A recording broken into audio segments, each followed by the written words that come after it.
tired of juggling event registrations, confirmations, and feedback forms manually? Running events is already challenging, so why not automate the repetitive tasks? In this video, I will show you how to use Zapier to automate the repetitive tasks involved in event management, from sending out confirmations to attendees to collecting feedback after the event.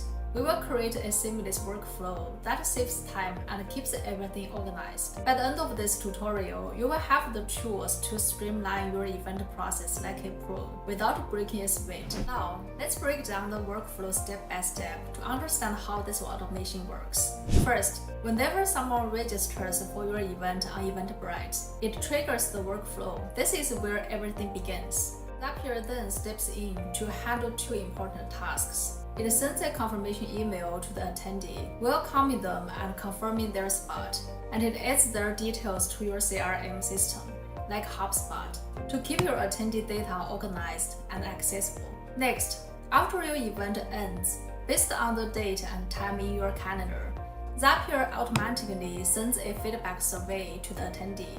This ensures that you collect valuable insights from your participants without needing to remember to follow up manually. This workflow not only saves your time, but also ensures that no attendee gets overlooked and your post-event processes run smoothly. It's a game changer for maintaining organized attendee data while effortlessly gathering feedback to improve your future events. Now, log into your Zapier account and let's set up the trigger for this workflow. Once you are on the dashboard, click this big Create button in the top left corner and select Zaps. This is where your automation journey begins. Now, for the trigger app, search for and select Eventbrite. You will see a list of available trigger events and choose the new attendee registered because we want this app to start whenever someone registers for your event. Next, Zapier will ask you to connect your Eventbrite account. Click Connect and follow the prompt to log in and authorize Zapier to access your events. Once connected, select the organization in your Eventbrite and specify what types of events you want to see in the list below. Then select the specific event you want to track for registrations. I've created an upcoming AI automation workshop in my Eventbrite account to show you how it works. Once you've selected the event, let's test the trigger to see if the connection is successful. For this tutorial, let's go to the Eventbrite event I created before and register as a potential attendee. Let me quickly fill out the information and go back to Zapier to test it. Click Test Trigger, and Zapier will fetch the registration info from Eventbrite. This step is very crucial because it shows whether Zapier is successfully pulling attendee data. Now we see data like the attendee's payment details, name, and email. Everything is correct.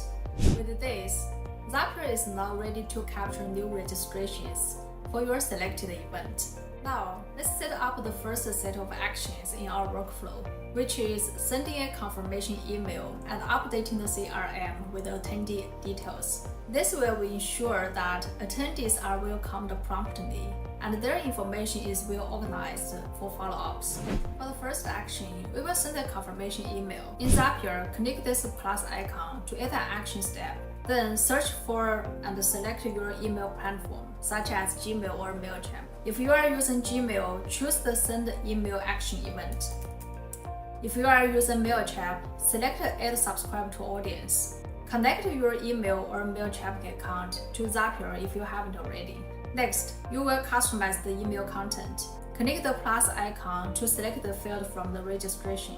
Choose the profile email as the recipient and write a subject and the body. You can address the attendee personally by inserting a dynamic placeholder of their name, which Zapier pulled from the Eventbrite trigger. Include essential event details like the event name, date, time, location, and any additional instructions. Once the email is designed, we can test this action and see if it got the right information. Let's click the test action to send a sample email to the email I used as an attendee. And let's check my inbox to confirm if everything looks perfect. Awesome! Here's the registration email I just received, and all the information is correctly displayed here. If you don't like the style of this email, you can always go back to Zapier to update it, and Zapier provides you with almost all the customization options you have in Gmail. Next, we will update your CRM with the attendees details. Let's add another action step in Zapier, and this time, search for your CRM platform, such as HubSpot, and choose the Create Contact Action event, and connect your CRM account to Zapier if it's not already linked. Now, let's map the attendees details from the Eventbrite trigger to the corresponding fields in your CRM system. For example, map the attendees email to the email address field, their first name to the first name field. There's a lot of fields you can map to your CRM, but you only need to map the ones you need. Once you've mapped all the necessary data, run a test action to confirm that Zapier successfully adds the attendee as a contact in your CRM. And let's go to HubSpot and check if the contact is added. Great! The contact I just created is here with all the correct data. With both actions tested and working, you've now automated the confirmation process and ensured attendee data is seamlessly organized in your CRM. Now that we've set up the confirmation email and updated our CRM, let's move on to the next step, connecting Google Calendar to track the event's end time. This is important because it ensures that the feedback survey gets sent at the right moment after the event concludes. In Zapier, click on this plus icon to add another action. And for the app, select Google Calendar. Once selected, choose the action event, find the event. This tells Zapier to locate the specific event from your calendar. And then next, let's connect your Google Calendar account. Once connected, choose the correct calendar from the drop-down menu, then set up the search criteria. For example, you can use the start time or the event name to help Zapier locate this event in your calendar. To ensure accuracy, let's run a test and try again. Now, Zapier got the event details including start time, end time, and time zone. Double-check the retrieved information to confirm it matches your event. Now that Zapier knows when your event ends, the next step is to delay the workflow until that time. In Zapier, let's add another action and search for the built-in tool called Delay by Zapier. Once selected, choose the action event Delay Until. This option allows us to set a specific time when the workflow will resume. In the Delay Until field, select the end time from the drop-down list. This ensures that the workflow will automatically pause and resume precisely when the event concludes. Alright, let's run a quick test to confirm the delay is set up correctly. It got the correct date and time, so it's ready to hold the workflow until that specific time. Once the test is successful, this step is complete. With the delay in place, your automation is perfectly timed to send the feedback survey as soon as the event wraps up.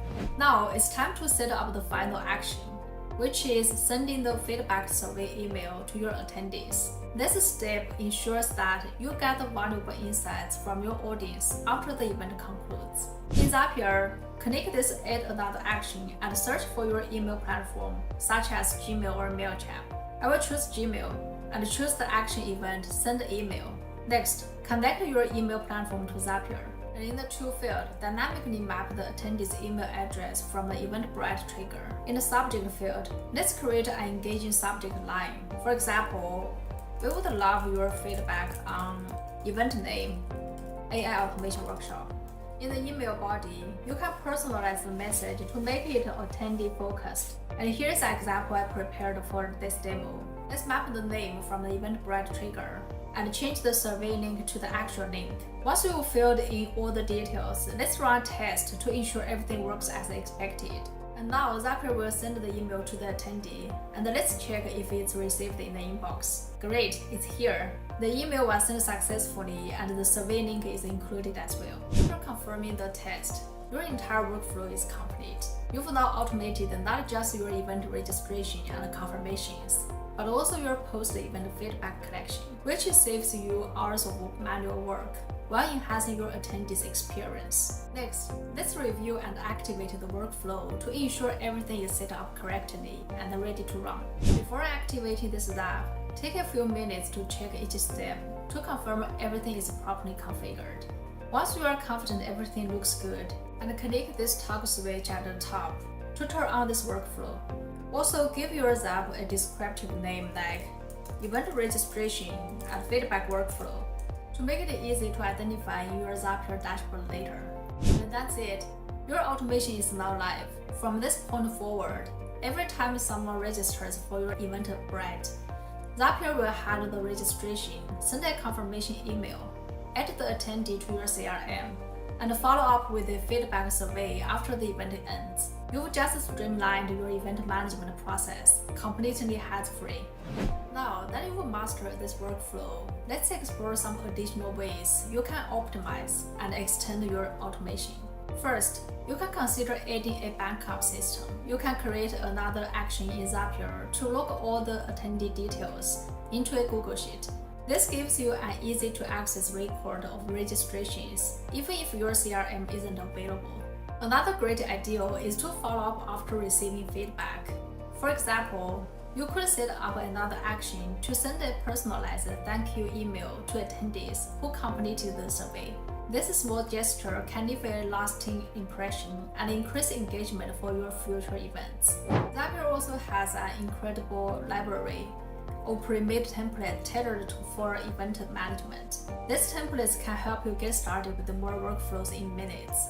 Finally, if your event has different ticket levels or attendee types, try experimenting with advanced features like filters. For instance, you can send customized surveys based on whether the attendee purchased a VIP ticket or a general admission pass. This level of personalization can provide even deeper insights into your audience. The possibilities with Zapier are endless. So don't be afraid to explore and customize workflows that align with your event goals. And if you have any questions or ideas for improving your setup, drop them in the comments below. I would love to hear how you are using Zapier to streamline your processes. If you found this tutorial helpful, don't forget to hit that like button, subscribe to the channel for more Zapier tips, and share it with anyone looking to simplify their workflows. Thanks for watching, and I will see you in the next video.